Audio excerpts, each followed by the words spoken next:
Thank you so much, everyone. Good morning. It's going to be tough following a flying taxi, so I'll try my best in explaining what we do. So my name is Akhil. I'm one of the co-founders at a company called Pulse Energy. We are effectively think of it as a digital energy platform. We're one of the largest one in India right now. So just to give you, I'll just give you a brief of what we do, and then I'll get into sort of why it's worthwhile kind of listening to the story. So we started 2 years back, impressive growth. We've connected to almost all charging networks in India. Think of our mission is to essentially connect each and every energy resource, be it a battery pack, be it a charger, be it a solar panel. All of them needs to get connected. We're doing this in a privatized way, but our mission is to kind of enable anyone to participate in that ecosystem. And how do we do that, right? So there's a brilliant video. Not going to play it now, but definitely up on YouTube. It all started with a very simple problem statement. The Uber cab drivers in India had a difficult problem trying to access charging networks across India. They had to juggle multiple applications. Uber came to us and said, hey, how do we solve for this? Is there a better way to solve for this? And we just said, okay, you know what? One, we have the tech to connect everyone together. Second, we're going to make this really intuitive for the user, which is put this inside WhatsApp, right? So that's the simplest form of communicating to a driver. And that's what's happening. And it's about 2,500 drivers, a lot of transactions that's happening through WhatsApp itself. So let me just go deeper into the guts of it, right? Like, why is this such a problem? And this is just a problem globally. We need to start looking at this as how do you solve this problem at a fundamental level. So what you're seeing here is how traditional networks speak to each other. So if there is one particular charging network and another charging network, how do they traditionally talk to each other? There are protocols written for them to communicate peer-to-peer, one-to-one. And then there are protocols where one party signs up with another party, and then that party allows a third party to kind of access it. So there's a lot of daisy chaining happening. What we decided is we said, look, if we as humanity needs to unlock access into a network level, like something like HTTP, which essentially enabled all of us to connect our laptops and access any website on the internet. So how do you fundamentally build that kind of structures? And that's where we started thinking about these as networks. So assume each and every energy resource across the globe spoke the same language. So be it a solar panel, be it a battery pack, be it a charging station. So if a charging station wants green energy from an adjacent battery pack that has been recharged using solar panels from a neighbor's solar rooftop, how do you enable that to happen? In the traditional world, that's the before picture, you would need to have 3 different protocols, 3 different specs, all of them implementing that, having a handshake, having that conversation. What we're doing here is essentially removing all of that and saying, look, what if all of these things speak the same language straight out of the factory line?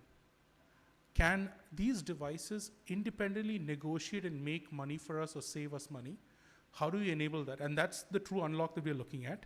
So what's the use cases, right? So I'll just give you an example. So this is a live charging hub at Uber's charging hub in Mumbai. The red line that you see on top is the capacity of that particular hub. So this is contracted load, right? So if you go above this, transformer starts blowing up.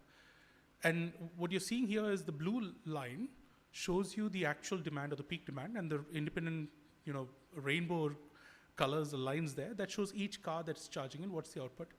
Now, what's interesting here is that every time it comes up and down, that's happening during the night. So 6 o'clock, 7 o'clock in the night, and then goes down during the morning.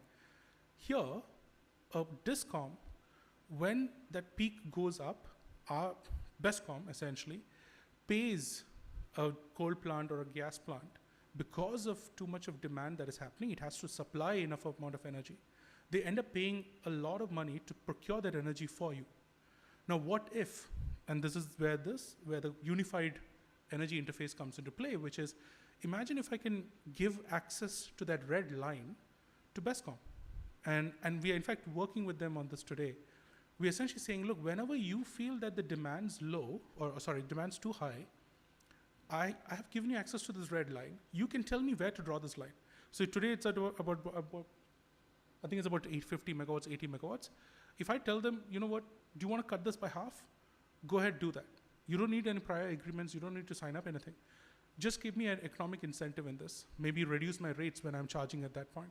So I would effectively then load balance my hub to do this. And we have effectively 3 megawatts of demand. That's about 1,500 air conditioners that I can control at any point in time, any hour of the day, right? So that's the amount of demand that we have, and it'll continue to increase.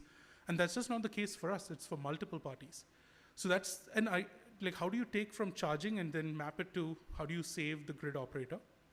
And this is sort of the last part of it, which is, think of this as, okay, how large can this get from an implementation point of view? So one of the things that we're trying to do is we're essentially enabling peer-to-peer energy trading. So the vision is, if you open up an EV charging app, today you just get one kind of energy. The question that we asked is, okay, can I allow any retail user access green energy whenever they want it? Can we actually do that? It's difficult to implement in today's world, but with a unified network, with every resource speaking the same language, is possible. And that's what we're doing with Bestcom. So just to give you an idea of how this looks like, so you have a vehicle that'll be accessing a charging station which is manned by Bestcom. And Bestcom essentially speaks, or that network speaks to a bunch of rooftop solar folks and says, okay, this user has come in, he wants X amount of green energy, does the transaction, cleans it up, and then in some other point in time, like let's say 15 minutes or 30 minutes after, it essentially offsets that amount of energy. So the goal here is, again, not to show you that, hey, this is possible, but the idea is for you to kind of think about what are the different use cases that you can think of if you could make each and every energy resource out there speak the same language. This is just one aspect of it. And if for the folks who want to kind of go a little more deeper, this shows the kind of implementation. So it's an interplay between hardware and software.